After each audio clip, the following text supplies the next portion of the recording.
Alright, so today I'm going to do something a little bit different, and I want to show you my new drone. Take a look at this thing. This is pretty awesome. This is actually a DJI Mavic 2 Pro. Pretty awesome piece of technology. This is pretty much the most advanced drone that you can get in a small foldable package. This is about $1,500, pretty expensive. You definitely don't want to crash this drone.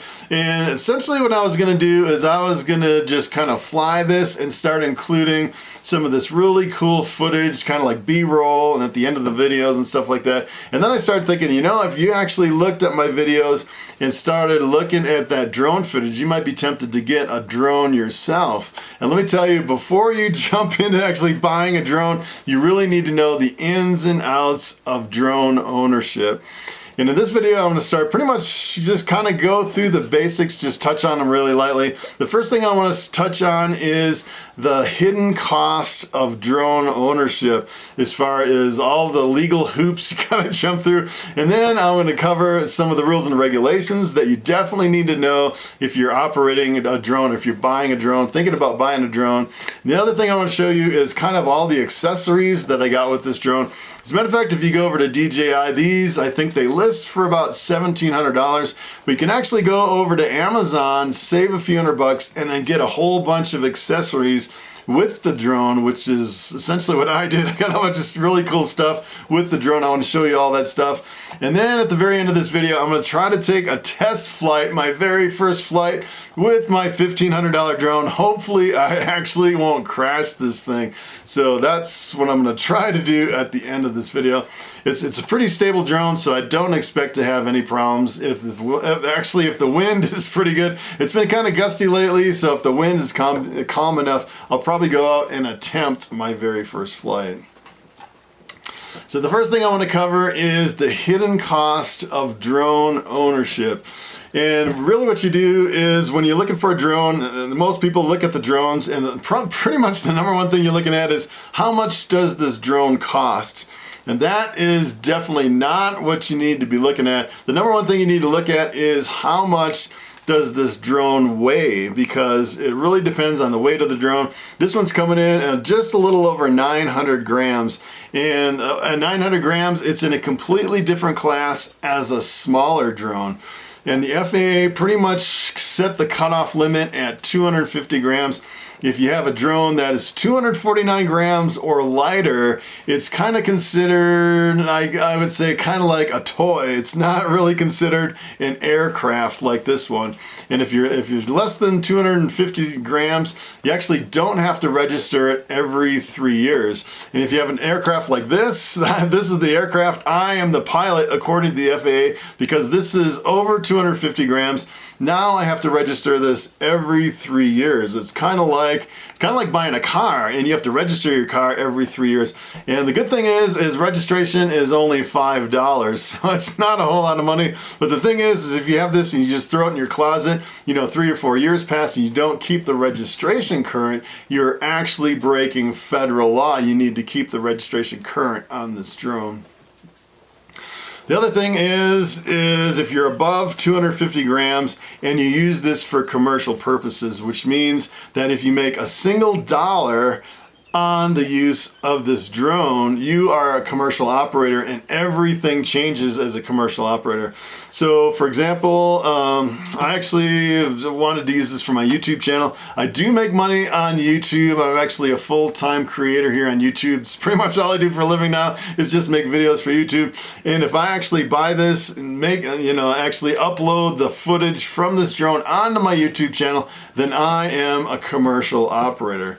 As a commercial operator, I actually need to get certified as an unmanned drone operator, unmanned vehicle operator through the FAA.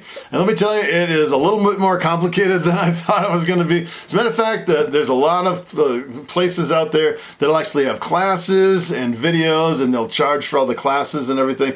I actually got online and I found some really good videos on YouTube how to study for the test, and you actually have to take a test. The test is 60 questions.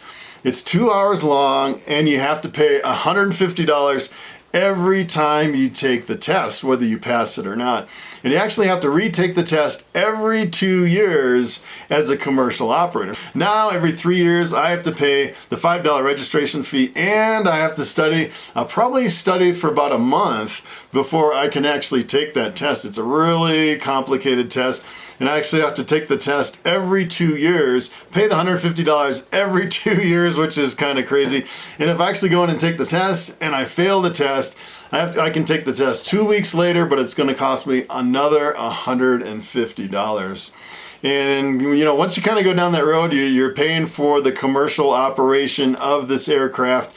You start thinking, all right, how can I make that money back? And as a matter of fact, there's a lot of people that make a lot of money operating drones, doing weddings and roof inspections, and kind of operating drones for, you know, like a video kind of a series and stuff like that. I've seen some drone operators charge anywhere from $1,000 to $4,000 a day just to be the video operator, you know, the drone operator, as far as, you know, kind of working for somebody else as a drone company. It's kind of interesting, kind of going down this road. It's like, all right, how do I make my money back from the annual, the registration I have to do every 2 years? Not that I really want to go down that road. I just want to be compliant with YouTube and kind of occasionally use it here on my YouTube channel. So I definitely have to be a certified operator.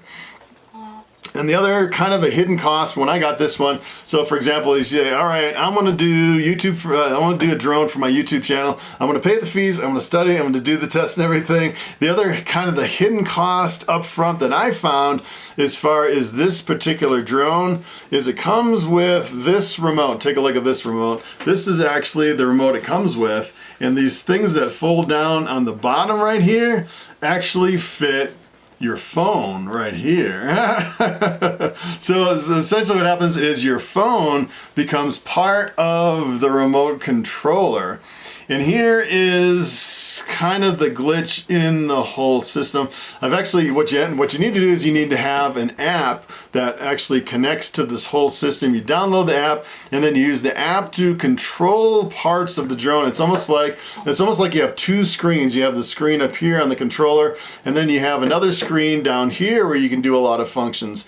The problem is what I'm finding, especially with phones, is that I actually went to the app, and the app has really low ratings, and it's because the app is not stable with really cheap phones. So part of the whole system here with this the whole thing, like sometimes the weak link can be your phone. If you got a free phone, signing up with the plan and it's a really cheap free phone, even though you can download that app, it may not work very well with this drone system.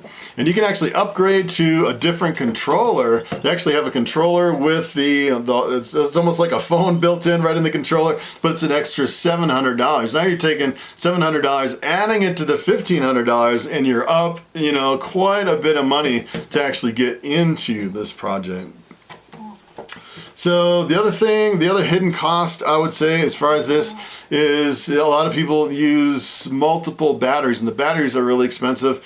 The batteries are about $140 for this battery. It's pretty incredible. So this battery has a flight time. They say it's about 31 minutes. Most people fly for about 20 to 25 because they don't want to risk running out of juice mid-air and then having your drone crash down. So most people will fly about 20, 25 minutes and come back and then switch batteries. It does come with a charger. It takes about an hour and a half to charge, but most people will get 2 or more batteries. You're talking like $250 just for another 2 batteries, which is another big hidden expense. So when we talk about rules, let's talk about rules for the drone. I'd say if you get a drone like this and you don't even read the rules and you just kind of jump up in the air and you just start flying, I would say it's equivalent to jumping in a car in a foreign country, driving down the roads with no street signs, and you're expected to know all the rules, all the ins and outs as far as what you can and can't do. That's kind of what it's like, just kind of jumping in and flying a drone for the first time. As a matter of fact, when you first get a drone, I would highly recommend going through some of the training sessions, studying for the test, because that'll show you all the ins and outs. For example, this drone can fly, I know for a fact this drone can fly up to about 1,500 feet straight up, all the way up. And the problem is, according to the FAA, the maximum ceiling that you are allowed to go is 400 feet above ground level. So actually that'll be on the that'll be a question on the exam. How high can you fly? And a lot of times they'll try to trick you on the exam. That's the other thing. So they'll have questions like, how high can you fly? What's the maximum height? Is it 400 feet? Is it 400 meters? Or is it 399 feet or less, not going to 400 or above? And some of those questions are like, all right, which one is it? I can't remember if it's feet or meters, and you really have to know your stuff. Some of them are really tricky. As a matter of fact, I've seen some questions on the test where they'll actually kind of trick you, where they'll say, all right, is it A, B, or C? It looks like it could be any of the three, that they're all true. You just have to pick kind of the most correct one out of the three correct answers. Sometimes it can be a little bit tricky. And you have to know all your numbers up front. You have to know how close you can fly to a cloud. You have to know how close up to the bottom of a cloud you can get. You have to know that if you can't have a visual, if you can't see for 3 miles, if you don't have enough clarity to actually see over the horizon for 3 miles away, you actually can't fly your drone at all. You can't fly near airports, near military training operations. You can't fly near schools. There's a whole bunch of places. You can't fly near jails. You definitely don't want to fly over jail. And I've actually seen some people get in a lot of trouble flying in the wrong places. You can't fly over people. You can't fly over cars. As a matter of fact, they just relaxed a lot of the rules, and you can fly in a lot more places today than you could a couple years ago, because it got to the point where you couldn't fly like 5 miles near an airport, and then all the airports kind of overlapped, and there's almost nowhere that you could legally fly. And I think they've shrunk it down. I think it's like 2 miles or something like that. Don't quote me on that, because I don't know all the rules and regulations yet. I'm just kind of brushing up, studying for it. It'll probably take me like a month to study to actually get to the point where I'm comfortable enough to take the test. And they say there's like 900 questions or something like that. And then when you go in to take the test, they actually give you 60 questions, and it's a 2-hour test, and you have to pass with a 75% or better. All right, so I kind of wanted to show you some of the stuff that I got in my drone package here I actually got it over on Amazon. I'll put the link below. And there's a whole bunch of different packages you can get. Essentially, what I got is I got the drone. The drone came with 1 battery. The battery slips right into the top. One thing you have to really be careful of is that this is actually a protector for the gimbal that has your camera on it. You actually take this off before you fly. And I've actually heard some people say that if you actually have the gimbal on the camera and you start up the aircraft, you just hit the button on top and that gimbal starts flipping around, you can actually damage the gimbal even not flying with this on, even just starting up the aircraft. So you definitely don't want to fly with this protective cover on the gimbal. You definitely want to take it off before you start up the aircraft. That's one thing. Another thing I should mention too is some people are saying that they crashed this beast right out of the box, and it's kind of funny. You know, they're saying that when it first comes, there's all these stickers, protective stickers all over, and they have stickers on all the sensors on the front, the back, the sides, the top, and the bottom. There's sensors all around to sense the position, and it's for obstacle avoidance and to kind of lock onto the position and everything. And when I actually got this, the stickers weren't actually on the sensors. They were kind of on the side. So it almost looks like DJI kind of figured, hey, that's kind of a bad idea to put stickers on the sensor, and they kind of moved them all to the side. So I went around and I took all the stickers off, and I didn't find a single one on any of the sensors. You can tell this thing has sensors all over the place. It's crazy. So that is the aircraft. And then I have the handheld controller. It has multiple cables here to work with different types of phones. I actually had to change this out for my, I actually have a really nice phone, fortunately, on this one. This is actually a Galaxy Note 9. This is a really high-end phone, so I won't have any problems. As a matter of fact, I was looking on the app reviews, and some people said that they had that phone with no problems at all. Another thing it comes with is a bunch of the paperwork. You definitely need paperwork for all the instructions and everything. Limited instructions, I would say. This one actually came with an SD card. I actually put it in here. 128 gigabyte micro SD. And then it came with this little adapter to the bigger SD. And then all these other things in here. These are actually the ND filters. kind of like sunglasses for your camera. Essentially what you can do in a really bright day, you put these on the front of your camera, and essentially what it does is you can open up the aperture a little bit, you get a little bit more light coming in, and they say you have a better image quality with the ND filters in the middle of the day. Or you could do like some long, long exposure kind of time-lapse stuff and stuff like that. And then it comes with a bunch of these little cables, and I put them all in here. Comes with a couple little extra little knobs here for the controller. These controller knobs just screw off. They screw off and on. You can actually put them up in here. And then it also comes with a couple extra propellers, just in case you break one.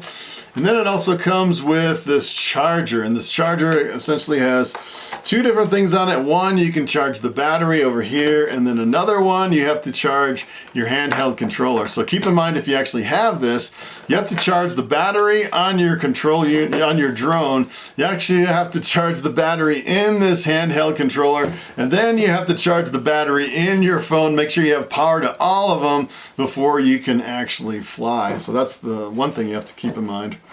Another thing it came with, this is probably the thing I like the most. This is a hard case. Take a look at this. Came with this really super nice hard case, and this is really why I got the package deal. It has all the little slots. You can put a couple extra batteries in there. You can put your drone in there and all this stuff. The only thing I found is I can't put my ND filters in this little container, unfortunately. So it looks like I'll almost have to have two little cases or a little bag or something for all this other stuff. But everything else will fit in this case, which is really cool.